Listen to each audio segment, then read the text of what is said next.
Hi, everyone. Welcome to the Gig Podcast, the God is Great podcast. I'm your host, Mandy McCrane, and I have a special guest with me today that actually is going to take over the reins. And she had asked if she could interview me, ask me some questions, and share some of my story. So, Callie, go ahead and take it away. Okay, I have a couple of questions to ask, but number one question is, um, you've been married a couple times, so what's happened with that? What's your story on that topic? We're going to dive right on in. All Yeah, we right. are. Okay. So, yes, I have been married a couple of times. I've been married three times and divorced three times. The first one, I got married very young, and it was, yeah, definitely a mistake. However, I ended up with two great kids from that marriage.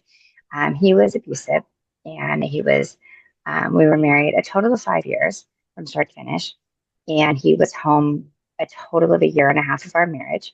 He was out to sea a lot with the military. He was in the Navy, and he was financially, physically, emotionally abusive, and there was a lot, a lot of negativity surrounding that one. And we actually ended up in a fist fight, and I I ended up walking away from our marriage at that moment because even though I put up with so much other things, I'd always swore up and down that I would never allow someone to hit. And so I walked away. And so my kids were 2 and 3.5 and left. Have not seen him since. And then I ended up getting married a year later, and absolutely a great marriage. And we ended up having two more kids, and he adopted my first two kids. And then we got stationed kind of all over the place. He was in the army, and then he ended up getting wounded in Iraq during our marriage, and it was just something that emotionally, mentally, he could not get over, and it affected our marriage. And so we ended up divorcing 3 years after he was wounded. And by the time our divorce was over, we were married just under 10 years. And our youngest, when he deployed, our youngest was a year and a half old. And so when he was wounded, he was just shy of two. And then when we divorced, uh, Troy was four. He was four. And then a couple years later, I did get married again. And he said all the right things, did all the right things. Come to find out, he was a narcissist and textbook narcissist. And I ended up with some definite damage from that marriage. I won't go into detail, but it took me about 9 years to recover from everything that happened in that one. And so I've been single. I was married to him for 2 years. And so I have just stayed single since then. So about 9 years, almost 10 years now, I've been single, but raised my kids, ended up with four phenomenal children. And yeah, so marriage is not something I'm necessarily great at, but I try. Yeah, it's okay. Yeah, It's not your fault. It's not your fault. So no, that goes into my definitely, next definitely a lot question. there. Okay, okay, go Yeah, ahead. yeah. How was it like raising four kids on your own? That was hard. So statistically, the odds were against us. So statistically, when it's a single mother home, the kids have less than a 25% chance of being successful and doing something productive. They have like a 76% chance of ending up on drugs, alcohol, or in jail. And I had determined, and that's like a single mom and one child. I had four. Mm-hmm. And I had told my kids, I said, that's not going to be our story. And there were a lot of years in there that I worked so many hours. I was not home a lot, but I was home when it mattered. I was home when they needed me. I would sacrifice my sleep. I would be up during the night while they were asleep working so that I was home, either whether it be like when they got home from school or I did homeschool them through high school. They were old enough to be able to sit down and do their schoolwork, handle what needed to be handled. But yeah, that was a lot of craziness. And only by God's grace did we make it through because there was no way that I should have been able to make the kind of money that I made without assistance, Yeah. without government assistance, without food stamps, without any of it. And we made it through. Crazy. Yeah. So That is now they're all crazy. adults. Hmm. So Yeah, that's insane. Well, I know we talked a little bit about your past and the jobs that you have worked, but at one point you were attacked by a coworker at your job. I was. And I what was. happened with that? So after my kid's dad and I divorced, so the one who adopted my first two had, and we had our second two, so that's the one I refer to as my kid's dad. After we divorced, I had gotten an amazing job at a cemetery and funeral home in Southern California, and I was the top family service counselor for our region, quarter after quarter after quarter. Well, one of my coworkers took it upon himself to try to sexually assault me. He was Mm, not successful, thank God.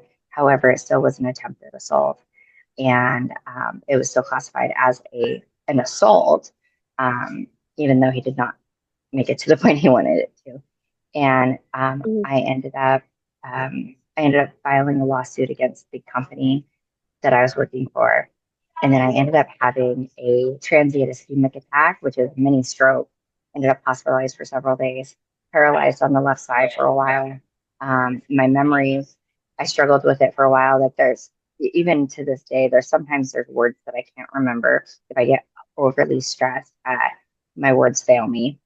It could be something as simple as like the word book, and I can't think mm. of it. Um, but uh, yeah, I ended up on workers' comp also for a year. So then I had to file another lawsuit against the company. So I filed two lawsuits against them. And unfortunately, company, so we ended up settling out of court. But one part of the settlement was that I could never work for that company or its entities ever again. And even though I hadn't done anything wrong, but filing a lawsuit against them. Well, when I moved to Mhm. Washington, I started working for a cemetery and funeral home there. And the there was a private company, but then they ended up getting bought out by the company I worked for in Southern California. And so uh, that led to me not being able to work there anymore. So it's okay though. Wow. It ended up working out in my favor that scenario because then I was able to dive back into being a massage therapist and um, and move and handle all of that and get out Yeah. of Washington and get out of the cemetery Yeah. industry. Yeah. Yeah. So, Yeah. Um, well, on to a lighter note, you you decided to step into faith and you decided to go travel a lot more than you usually do. And you're trying to buy a conversion van. yeah. So um, now that all of my kids have moved out of the house, so for one, I've been sitting on the idea of having a podcast for 11 years. This channel Wow. I've had for 11 years. It's just sat there. And I was like, okay, I don't know what I'm supposed to do with it. I just know I'm supposed to have it. Mm, And so I just kind of waited. And every once in a while, the idea would resurface. I'm like, okay, not yet. I'm not sure what I'm supposed to do with it. So let's just, shelf it for right now. And then over the course of the last year, it's been stirring. And the same with the conversion van life as my kids have moved out. And then once my youngest son moved out, which has just been about 2 months now, um, then God's like, okay, go. It's time. mm, And everything for the podcast started to fall together. And then diving into conversion van life. So as soon as I get back to Idaho, I'll be purchasing my conversion van and converting that.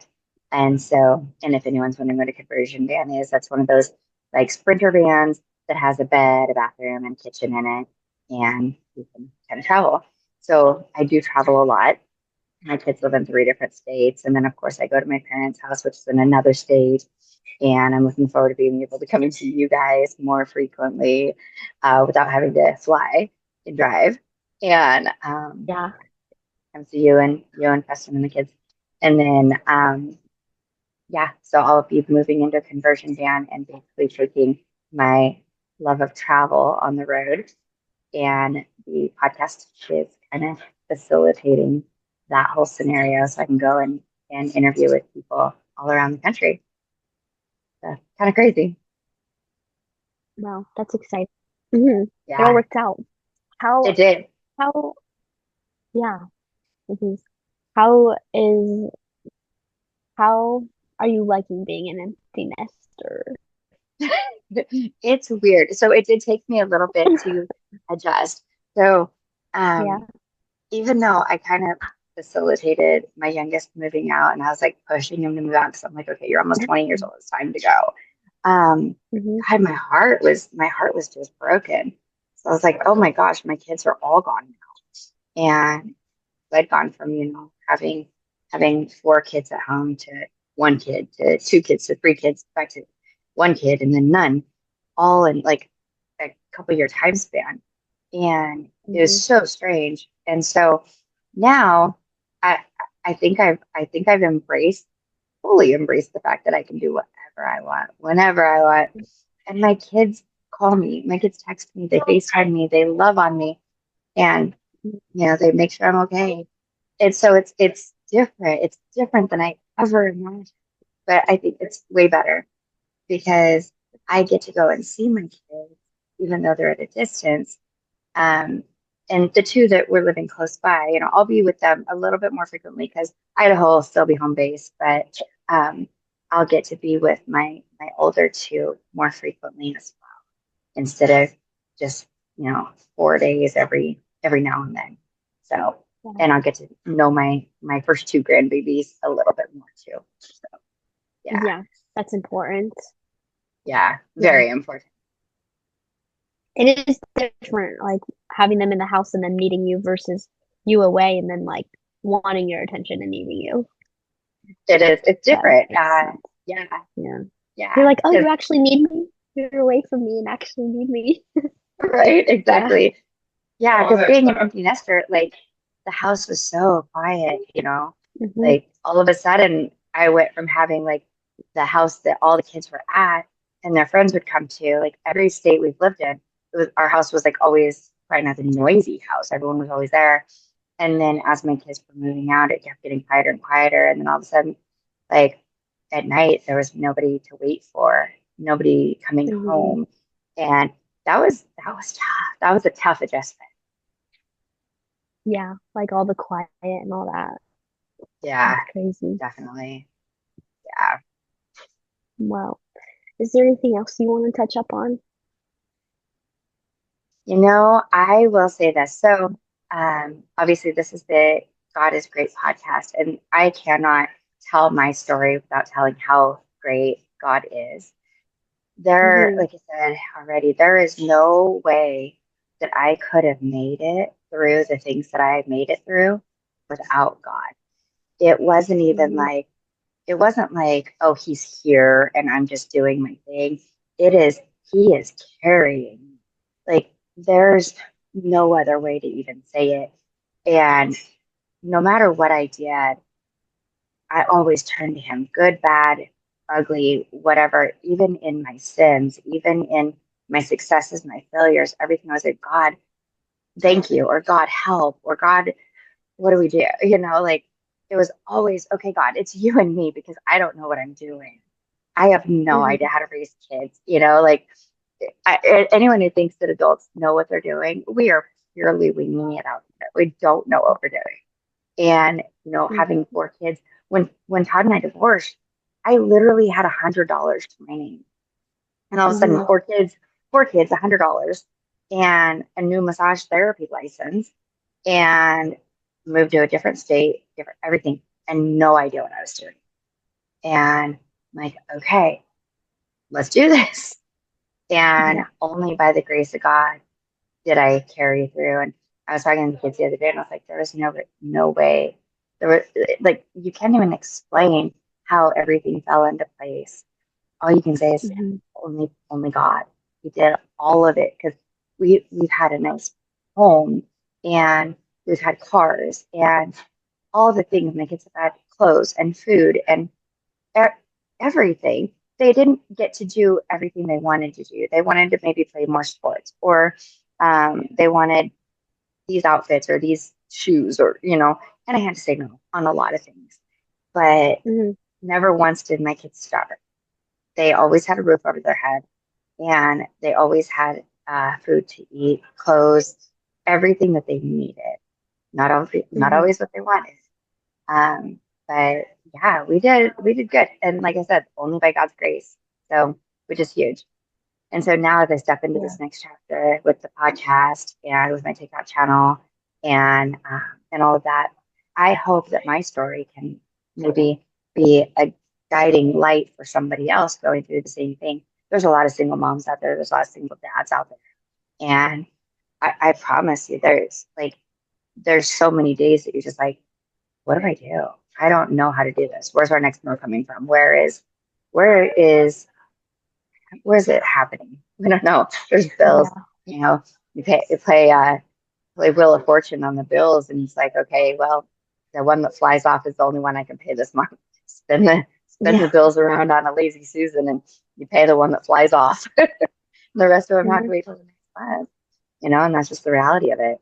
So, but now it's like I can dive into this next chapter, and it's good. That is good. Yeah, Yeah. it's crazy how that all works out because when I was talking about my story on the podcast as well, a few videos back, it always hits my brain. I was like, I didn't do that on my own. Like, there's no way, but there's no, also not even a way how to explain how that could just happen. Exactly. Without saying how great God is, there's no way to explain it.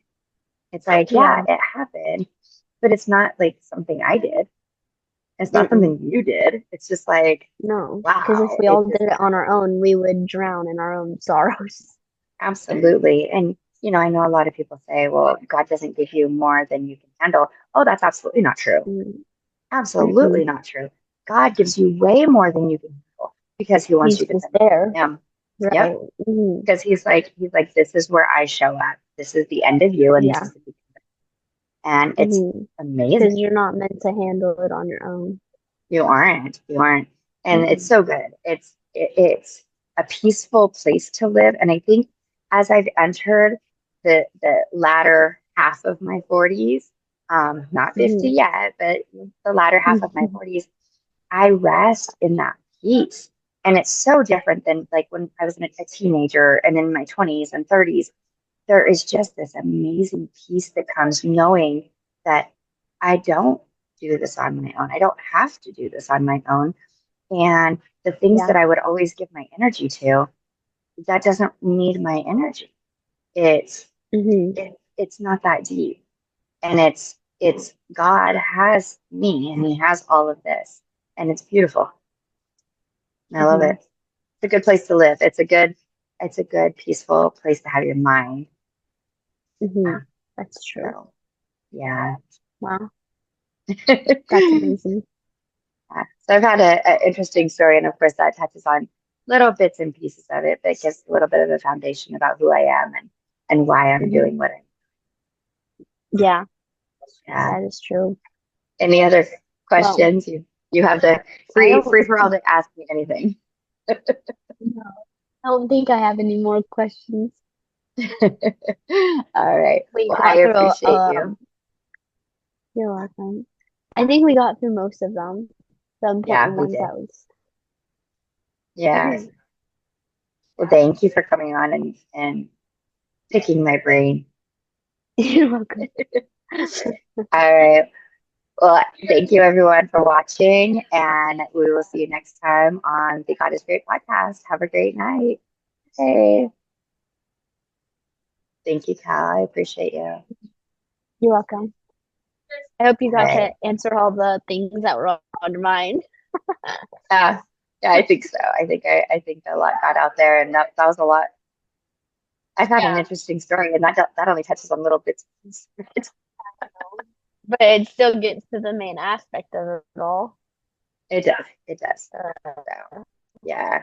And I mean, that could mhm. have added so much more. I could have added like how many times I've moved and all these different things, but Oh my when it gosh. comes down to, Yeah, that'd yeah, be a lot. It is. I've moved. I have had 42 addresses. Oh my God, Yeah, 43 now that's because I just got a PO box. insane. I should have asked that question. I know. I I don't know. think I've ever known anyone that has moved that much. Right? Exactly. 43 43. addresses. Yep. Like, oh my gosh. Yeah. As your Exactly. favorite place to live, was it like Washington? Like when you started going to that church in Anacortes? That's one of them, definitely. Colorado Springs, actually, I Yeah. have to say Colorado Springs because we had so much to do. Like the kids and I constantly were going and doing something there. Yeah. Yeah. Yeah. But It's I loved pretty. Washington too. Oh yeah, Mhm. for sure. So, Yeah. all right, Hannah, I'm have a glad good we night. Oh, You go too. ahead.